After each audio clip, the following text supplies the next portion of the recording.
economics class. Today we are going to cover the last topic of Unit 3 of determination of income and employment. In this unit, we are going to study excess demand and deficient demand along with the measures to control them. In the first case, we are going to study the meaning of full employment, equilibrium.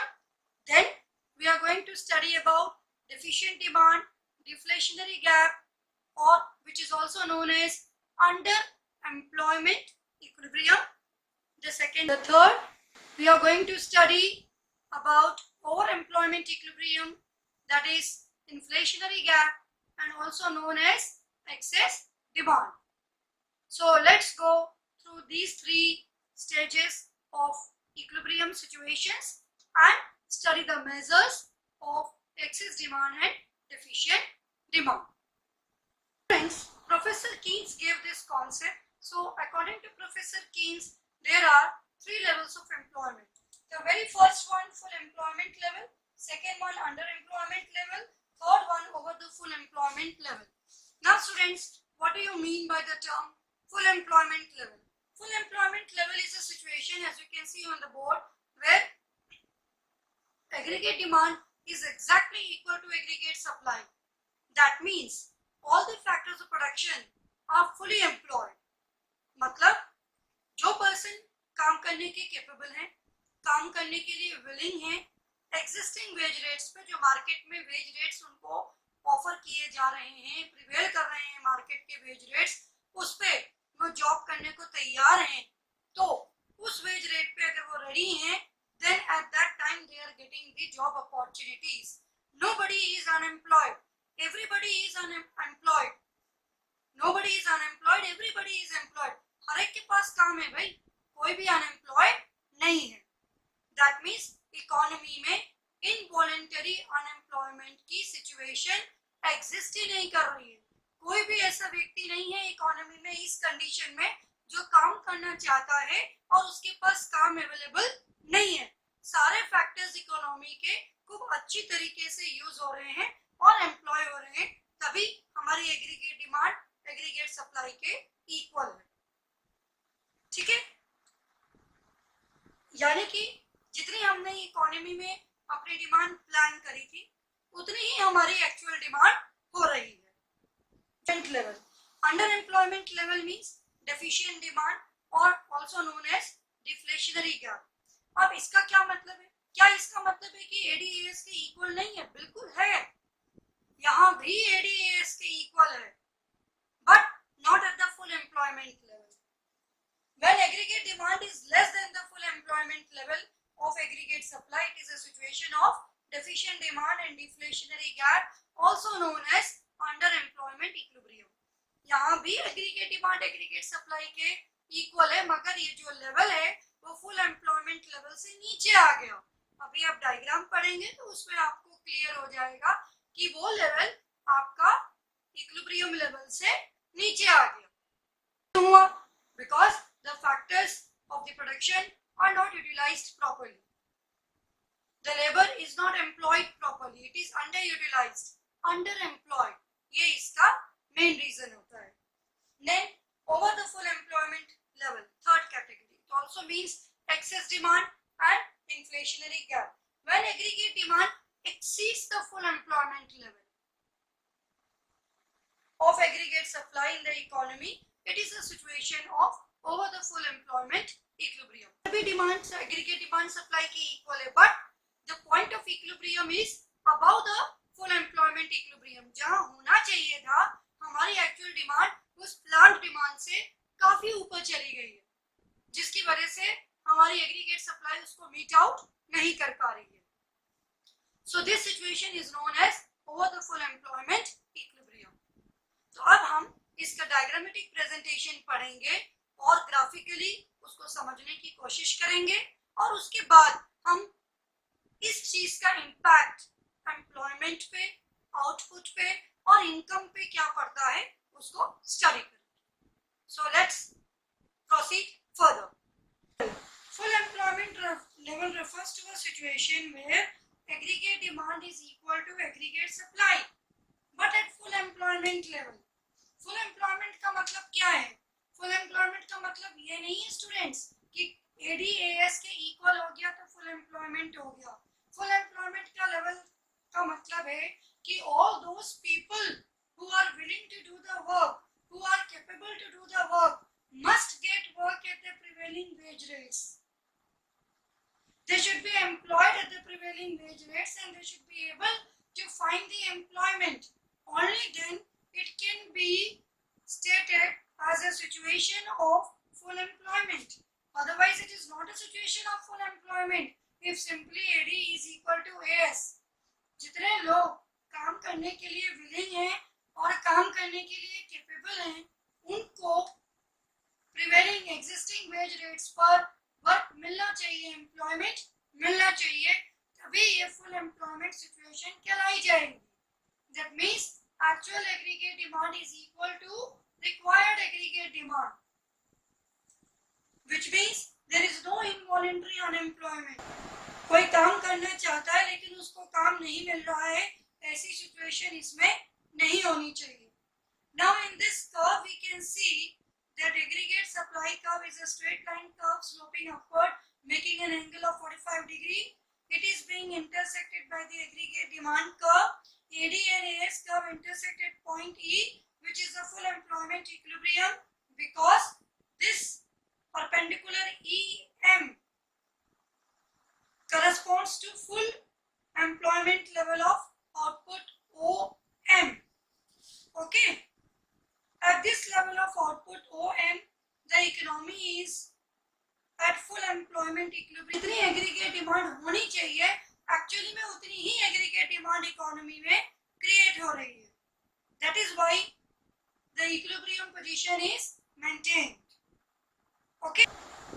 If there is a situation of less than full employment equilibrium level of output, it is because of the fact that the demand is not enough to employ all the factors of production. अगर हम अपने factors of production को properly utilize नहीं कर पा रहे हैं, under utilization हो रहा है, then it will lead to underemployment level or deficient demand or deflationary gap. Okay. But on the other hand, if the equilibrium level of output is more than the full employment level, it is because of the fact that the demand is more than the level of output produced. जितना output produce हो रहा है, demand उससे कई गुना ज्यादा है, जिसकी वजह से even though हमने सारे factors of production को अच्छी तरीके से employ कर रखे हैं, फिर भी हम aggregate demand को fulfill नहीं कर पा रहे हैं। यहाँ पर हमारे कोई भी resources underemployed नहीं है, we have already employed them, we are already using them up to their 100% capacity, फिर भी the demand is so high, aggregate demand, that we are not able to fulfill that demand.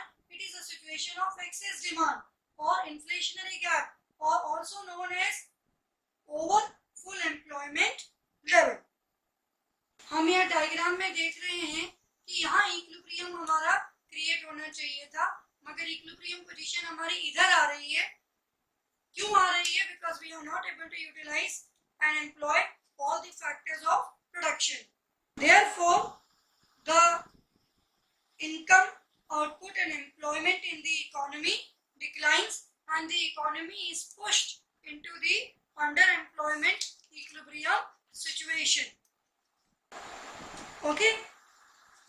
This deflationary gap indicated by deficient demand is the amount by which the aggregate demand falls short of the aggregate supply at full employment level.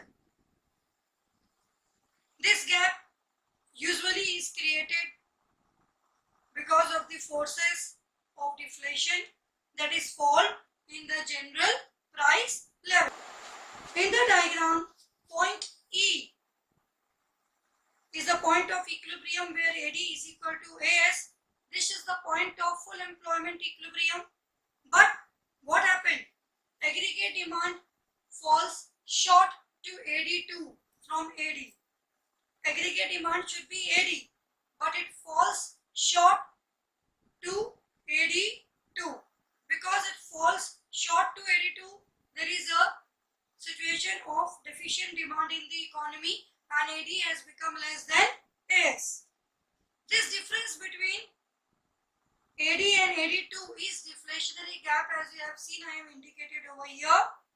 Okay, this gap is indicated by 2 points EF. Here I have made a bracket also, you can see it clearly. Point E is equilibrium point at full employment of resources, but now because the resources are underemployed, so our equilibrium position is coming at point E2 because of underemployment of resources. क्योंकि resources ठीक से utilise नहीं हो पा रहे हैं, हमें ये इक्विलिब्रियम पोजीशन चाहिए, ये लेवल ऑफ एग्रीगेट डिमांड चाहिए, लेकिन हमारा लेवल ऑफ एग्रीगेट डिमांड क्या आ रहा है at present AD2 because of the under employment of resources. हम OM की जगह OM हमारा लेवल ऑफ आउटपुट आना चाहिए and the level of output coming is OM2. आप देख सकते हैं मैंने एरो से इंडिकेट किया है that the level of output is reducing because the resources are not used properly. So employment भी कम हो गया, output भी कम हो गया और income भी कम हो गई. Okay, students, if the equilibrium level of output is more than the full employment equilibrium level of income and output, it is due to the fact that aggregate demand is more than the level of output produced at full employment equilibrium. यानी demand बहुत ज्यादा हो रही है. Aggregate demand is more than aggregate supply at full employment equilibrium. Inflationary gap is called inflationary because of the forces of inflation, increase in the general price level, which is also studied as demand pull inflation. But यहाँ पर हम अपने सारे resources को fully employ कर रहे हैं, फिर भी हम EF point is representing the inflationary gap and the difference between both the levels of aggregate demand. Point E is a point of equilibrium where there is full employment of resources. Point E1 is also a point of equilibrium, but it is corresponding to over full employment of resources. यहाँ पर resources already 100% utilize हो रहे हैं.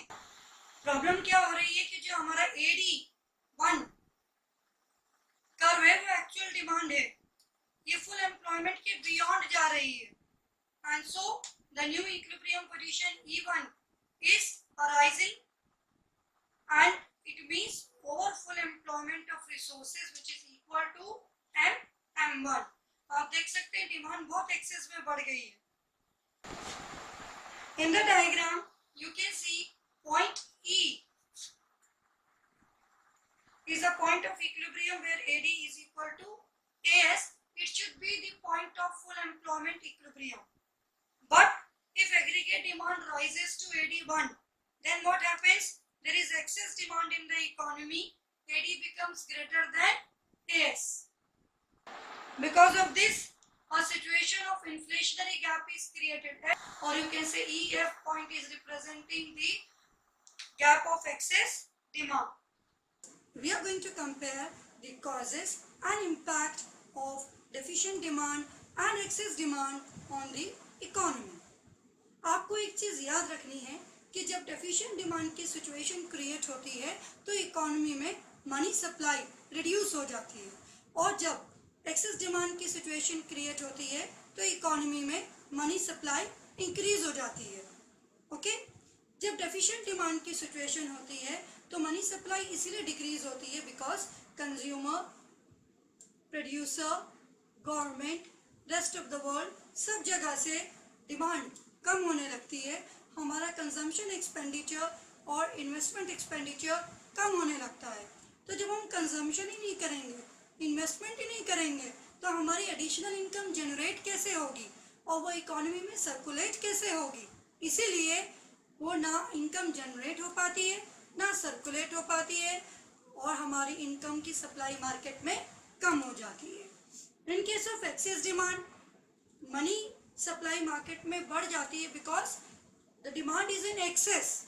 बहुत ज़्यादा पैसा consumption पे खर्च हो रहा है, इन्वेस्टमेंट पे खर्च हो रहा है, तो नेचुरल सी बात है कि एडिशनल इनकम भी जनरेट होगी, भले ही वो इन्फ्लेशनरी रेट्स पर हो, इन्फ्लेशनरी प्राइस लेवल पर हो, मगर एडिशनल इनकम ज़रूर जनरेट होगी.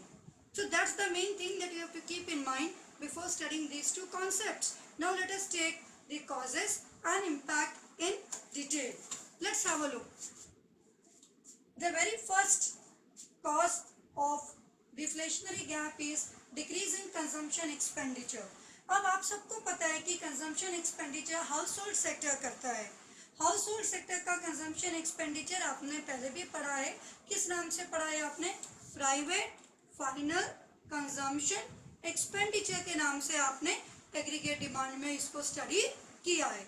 हाउस होल्ड सेक्टर कंजम्पशन को कम क्यों करती है?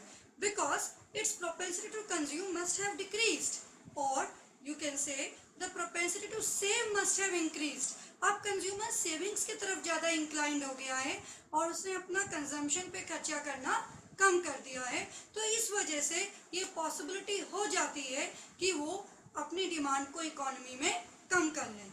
That's why the aggregate demand in the economy decreases, may be due to the decrease in the propensity to consume, or maybe because of the increase in the propensity to save. Let's have a look to the next cause. Decrease in investment expenditure.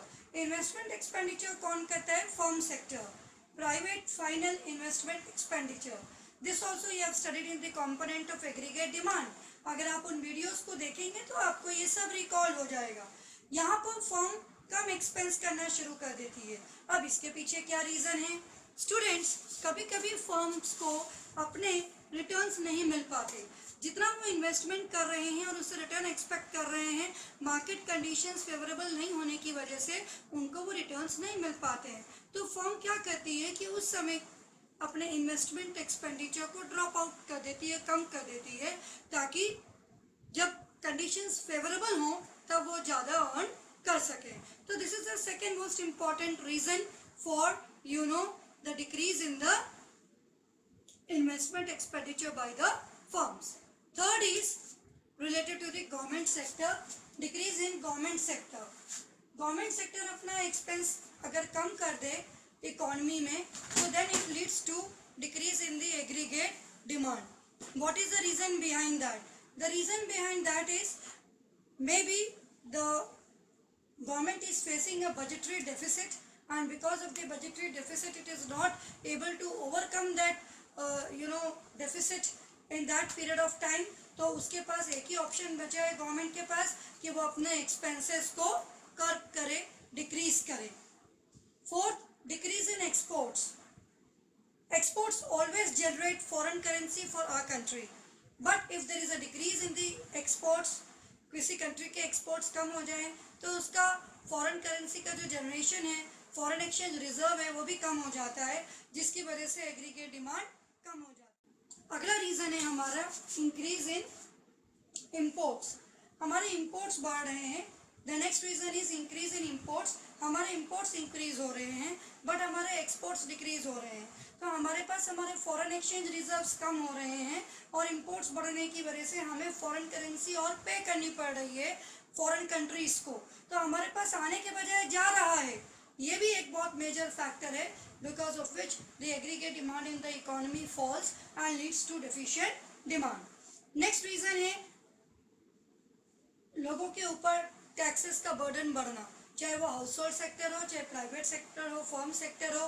अगर government ने taxes increase कर दिए हैं तो उनके ऊपर taxes का burden पड़ने की वजह से भी उनकी जो एग्रीगेट डिमांड है वो उस टाइम पीरियड के लिए फॉल हो जाती है. And these are the reasons which may lead to the deficient demand and cause a deflationary gap in the economy. Okay, अब इसका इम्पैक्ट क्या है इकोनॉमी पे? Impact on employment. As you have studied, the level of investment is falling, the level of employment is falling, so naturally it will cause unemployment in the economy. Economy में employment का level कम हो जाएगा. Okay, demand कम हो गई है, so natural सी बात है temporary labor would be thrown out of the jobs. Temporary labor job से बाहर हो जाएगी और employment level कम हो जाएगा. Second, impact on output. Output what's due to fall in investment and employment? क्योंकि एम्प्लॉयमेंट लेवल कम हो गया, इन्वेस्टमेंट लेवल कम हो गया, मनी सप्लाई कम हो गई, तो भैया आपका आउटपुट कहाँ से ज़्यादा इंक्रीज होगा? नेचुरल सी बात है कि आपका आउटपुट भी डिक्रीज हो जाएगा. The production of goods and services will also decrease. Impact on prices. अब सिचुएशन क्या है कि एग्रीगेट डिमांड तो है कम और सप्लाई है ज़्यादा. So because of excess supply the prices decrease, क्योंकि कंपटीशन बहुत ज़्यादा हो गया है. सरप्लस में स्टॉक अवेलेबल है प्रोड्यूसर के साथ, पास में सरप्लस में प्रोड्यूसर के पास में स्टॉक अवेलेबल है, तो क्या होगा? The prices will decrease and it will lead to a situation of deflation in the economy. वो कहते हैं ना, मंदी आ गई, इकोनॉमी में मंदी शुरू हो गई है. That occurs because of these reasons. Now we move to the causes of inflationary gap. Increase in consumption expenditure. The propensity to consume must have increased and the propensity to save must have decreased. उसकी वजह से consumption expenditure बढ़ गया होगा. Customer की income बढ़ी होगी तो उसका consumption expenditure का proportion भी बढ़ गया. Increase in investment expenditure. The market conditions must be favorable. Bullish market होगा, उसको प्रोड्यूसर्स को लग रहा होगा कि हमें बहुत अच्छा रेट ऑफ रिटर्न मिलेगा. Now they are investing in the projects to get proper rate of return. Government का एक्सपेंडिचर बढ़ गया. May be now the government is not facing the problem of budgetary deficit. Government को public welfare ज़्यादा करना है या government को अपनी इकोनॉमी को बैलेंस करना है, रीजनल डेवलपमेंट करना है, इंफ्रास्ट्रक्चरल डेवलपमेंट करना है, तो गवर्नमेंट ऐसे केसेस में अपना एक्सपेंडिचर बढ़ा देती है. If there is an increase in exports, naturally आपका मनी सप्लाई मार्केट में बढ़ेगी because you will get many foreign exchange reserves will increase in the economy. Foreign currency आएगी आपकी कंट्री में. इंपोर्ट्स आपके कम हो गए हैं तो आपकी फॉरेन करेंसी जो बाहर जा रही थी वो बच गई है. आपके पास पैसा आपका अपनी कंट्री के अंदर ही रह गया है. So that will again lead to an increase in the money supply in the economy. Taxes must have been decrease. अगर गवर्नमेंट टैक्सेस कम कर देगी तो लोगों के ऊपर जो बर्डन है वो कम हो जाएगा, हाउस होल्ड सेक्टर में और फर्म सेक्टर पे. सो नेचुरल सी बात है कि क्या होगा,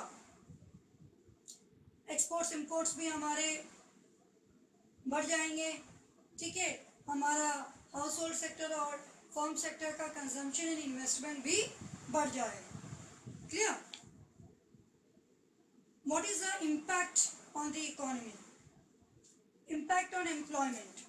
As resources are fully utilized, economy is working at full employment level. So excess demand does not lead to increase in the employment level at all. क्योंकि आप तो already 100% अपने factors of production को use कर रहे हैं. इससे ज़्यादा आपके factors of production नहीं इस्तेमाल हो सकते. समझ लीजिए आपका घर है, जितनी स्पेस थी आपने सब यूज कर लिया. अब आपके पास एडजस्ट करने के लिए कुछ बाकी नहीं बचा है, तो आपका इकोनॉमी का एम्प्लॉयमेंट लेवल और इंक्रीज नहीं हो सकता. भाई ऑलरेडी सबके पास जॉब है, nobody is involuntarily unemployed. Impact on output. It does not lead to any increase in output, क्योंकि 100% आप रिसोर्सेज को यूज कर रहे हैं. अब आपके पास रिसोर्सेज ही नहीं है और लगाने के लिए, तो आप एम्प्लॉयमेंट के साथ साथ आउटपुट लेवल कैसे बढ़ाएंगे? सो एम्प्लॉयमेंट पे भी कोई इफेक्ट नहीं होगा बच्चों, और आउटपुट पे भी कोई इफेक्ट नहीं होगा. आपका आउटपुट बिल्कुल इंक्रीज नहीं होगा. लगता है आप लोगों को कि इन्फ्लेशन की वजह से इंक्रीज होगा, बट ऐसा नहीं है, बिकॉज इकोनॉमी ऑलरेडी अपने 100% लेवल पे वर्क कर रही है. Impact on prices. As output and employment do not change, the pressure is on price. और प्रोड्यूसर का बस ना तो एम्प्लॉयमेंट पे है ना आउटपुट पे है, तो प्रोड्यूसर पैसा कैसे कमाएगा? भाई एक ही बात बाकी रह गई है, प्राइसेस को कंट्रोल करो. नेचुरल सी बात है, जब स्केयरसिटी है, डिमांड ज़्यादा है, सप्लाई कम है, स्टॉक की स्केयरसिटी है, सारा प्रेशर प्रोड्यूसर प्राइस के ऊपर अप्लाई कर देंगे and the prices will increase because of the competition among the buyers. ठीक है, prices will push up in the economy. So this was the comparison. Friends, we are going to study about the consequences of deficient demand. Deficient demand का हमारी economy के ऊपर क्या असर पड़ा? We have 4 consequences with us. First, underemployment equilibrium. Now, as the producers are not able to utilize the resources fully and efficiently for producing the goods and services, naturally what has happened? The demand has decreased. And because deflationary gap, बल्कि gap क्या, deflationary spiral create हो गया, एक चक्रव्यूह create हो गया जिसमें economy फंसती चली गई. कैसे? देखिए, आपकी डिमांड कम हो गई इकोनॉमी में, प्रोपेंसिटी टू कंज्यूम कम हो गया, प्रोपेंसिटी टू सेव बढ़ गया. ओके, तो क्या हुआ? उसकी वजह से it has led to deflation. चीज़ों की सेल कम हो गई मार्केट में, बिकॉज ऑफ विच अब प्रोड्यूसर क्या करेंगे? अपना इन्वेस्टमेंट कम करेंगे कि भाई जब कोई खरीद ही रहा है तो मैं इन्वेस्ट करके क्या करूं. एज ए रिजल्ट जब इन्वेस्टमेंट कम हो गया तो इनकम जनरेशन कम हो गई. तो जब इनकम जनरेशन कम हो गई तो ऑटोमेटिकली फैक्टर्स ऑफ प्रोडक्शन को प्रॉपर इनकम मिलेगी नहीं, जॉब्स मिलेंगी नहीं. एज ए रिजल्ट प्रोड्यूसर को भी प्रॉफिट मिलेगा नहीं और पूरी इकोनॉमी एक स्पाइरल में फंस गई, एक चक्रव्यूह में फंस गई जहां इकोनॉमी को नुकसान ही नुकसान हो रहा है. इसकी वजह से प्रोड्यूसर्स के पास जो स्टॉक है वो पाइल अप होता चला जाएगा. अनडिजायर्ड स्टॉक, कोई भी प्रोड्यूसर का स्टॉक परचेज करने को तैयार नहीं है बिकॉज डिमांड कम हो चुकी है. बहुत ज़्यादा एक्सेस में स्टॉक इकट्ठा होने की वजह से सेलर्स के बीच में कंपटीशन हो गया है. So now they have started reducing the price level. The general price level will reduce in the economy ताकि उनकी सेल बढ़े. जब इस तरीके से वो प्राइस कम करेंगे तो नेचुरल सी बात है उनको लॉस होगा. द प्रॉफिट्स विल रिड्यूस, उनका प्रॉफिट मार्जिन कम हो जाएगा. और कई बार हो सकता है कि ऐसी सिचुएशन में उन्होंने जितने पे प्रोड्यूस किया उनको उतने पे ही उसको निकालना पड़े, तो उनका जो प्रॉफिट्स अर्न करने का रेशियो है वो बिल्कुल ही. These are the consequences. Resources are fully and efficiently utilized. को ज़्यादा ही अच्छे तरीके से हमने रिसोर्सेज यूटिलाइज कर लिए, इतने अच्छे से यूटिलाइज कर लिए कि हमारी एग्रीगेट डिमांड एग्रीगेट सप्लाई से ज़्यादा हो. वजह से इकोनॉमी में दूसरा कॉन्सिक्वेंस क्या हुआ? इन्फ्लेशनरी स्पाइरल क्रिएट हो गया. एक ऐसा चक्रव्यूह क्रिएट हो गया जिससे हर चीज़ की कीमत इन्फ्लेटेड होती जा रही है. जितनी होनी चाहिए उससे कई गुना ज़्यादा कीमत बढ़ती जा रही है. एक तो मनी सप्लाई बढ़ गई, डिमांड ज़्यादा होने की वजह से इन्फ्लेशन बढ़ गया क्योंकि महंगाई बढ़ गई. महंगाई बढ़ने की वजह से इनकम इंक्रीज हो गई प्रोड्यूसर्स की. Now they are motivated to produce, they want to expand the level of production but are not able to do so because already resources 100% utilise हो चुके हैं. तो अब क्या बढ़ाएं, कैसे बढ़ाएं? उनके पास कोई ऑप्शन नहीं बचा है. इन्वेंट्री का स्टॉक पहले ही कम होता जा रहा है, शॉर्टेज क्रिएट हो गई. इन्वेंट्री की इतनी डिमांड है कि वो कितना भी प्रोडक्शन कर लें वो उस डिमांड को मीट आउट नहीं कर पा रही है. तो स्टॉक कम है उनके पास में स्टॉक्स का रिजर्व ही नहीं है, जिसकी वजह से प्राइसेस बढ़ रहे हैं and it is increasing the profits of the producers. मगर ये प्रॉफिट्स उनको इन्फ्लेटेड प्राइसेस पे मिल रहे हैं. Unemployment is a situation in which a person who is capable of doing work is not willing to do the work at the existing wage rates that he is getting in the economy and prefers to remain unemployed. वो unemployed रहना prefer करता है बजाय इसके उस existing wage rate पे काम करना जो उसको मिल रहे हैं इकोनॉमी में, जबकि वो काम करने के लायक है. वो सोचता है मैं unemployed रह जाऊँ वो ज़्यादा अच्छा है. Involuntary unemployment. Involuntary unemployment is a situation in which a person is capable of doing the job, he is willing to do the work, but still he is not able to find job at the existing wage rates and remains unemployed. Condition ऊपर वाले से बिल्कुल opposite है. यहाँ वो काम करना चाहता है, काम करने लायक है, मगर उसको काम नहीं मिल रहा है. The third is natural unemployment. कितना भी हम लेबर को एम्प्लॉयमेंट अपॉर्चुनिटी प्रोवाइड करने की कोशिश कर लें, फिर भी a percentage of the labour force remains unemployed in the economy because of frictional and structural unemployment. Industry में स्ट्रक्चरल चेंजेस होने की वजह से या किसी के साथ कोई प्रॉब्लम हो गई, उसने कुछ समय के लिए जॉब छोड़ दिया, he wants to opt for a better job, उसकी वजह से बीच में गैप दिया है जॉब में. फ्रिक्शनल चेंजेस या स्ट्रक्चरल चेंजेस की वजह से a part of the labour is always unemployed in the economy. That kind of unemployment is known as natural unemployment. Let's have a look on the board to all these three types of unemployment. First, voluntary, a situation in which persons who are able to do the work are not willing to do the work although suitable work is available for them at the existing wage rates. Involuntary unemployment, it occurs when a person person is willing to work at prevailing or existing wage rates and is capable of doing the job, but still he is not getting the job and he is unemployed. Third, it is a situation, natural employment is a situation in which unemployment always exists in the economy even when labor market is in the state of equilibrium. It is because there is always a minor portion of structural and frictional changes that take place, तो उसकी वजह से कुछ percentage of labour हमेशा unemployed रहती है। आप चाहें तो इस डेफिनेशन में भी आप ऐड कर सकते हैं at the existing veg rates, ये आपकी मर्जी है, आप ऐड करना चाहें ऐड कर सकते हैं to make it more meaningful.